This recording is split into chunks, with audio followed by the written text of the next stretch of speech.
WhatsApp guys, কি অবস্থা, কেমন আছেন সবাই? তো বন্ধুরা, আজকে চলে আসলাম অসাধারণ একটা লোকেশন। তো আপনারা দেখতে পাচ্ছেন যে রাস্তার চারিপাশ দিয়ে কি সুন্দরভাবে গাছের সারি। তো এই লোকেশনটা আমার দেখতে অনেক ভালো লাগে, এখান থেকে যেতেও ভালো লাগে।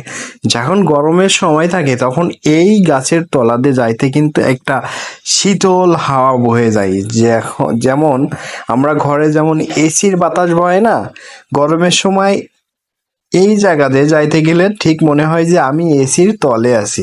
এত সুন্দর একটা পরিবেশ।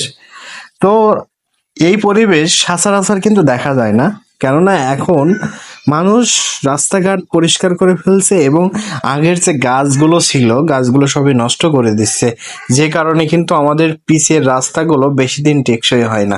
এই রাস্তার তলে যে পিচের রাস্তাগুলো দেখবেন কি সুন্দরভাবেই আছে, সহজে নষ্ট হয় না, কেননা এখানে বেশি রোদ পড়ে না বা বেশি বৃষ্টি পড়ে না, যে কারণে রাস্তাটা সহজে নষ্ট হয় না। তো এই যে পরিবেশটা, এই পরিবেশটা হয়তো বেশি দিন থাকবে না, কেননা সরকারি 4 লাইনের রাস্তার কাজ চলমান। হয়তো কিছুদিন পরে এই গাছগুলো সরকার থেকে কেটে নিয়ে নিবে, কেননা সেখান থেকে 4 লাইনের রাস্তা যাবে।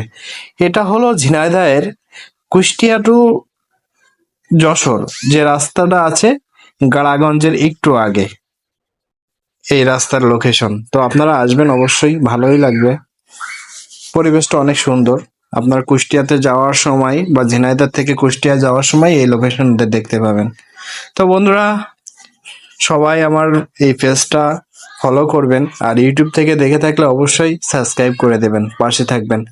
আপনাদের নিয়ে আমি অনেক দূরে এগিয়ে যেতে চাই, আপনাদের ভালোবাসা ছাড়া কখনো ভালো কিছু করতে পারবো না। তো সবাই ভালো থাকবেন, আবার দেখা হবে পরবর্তী কোনো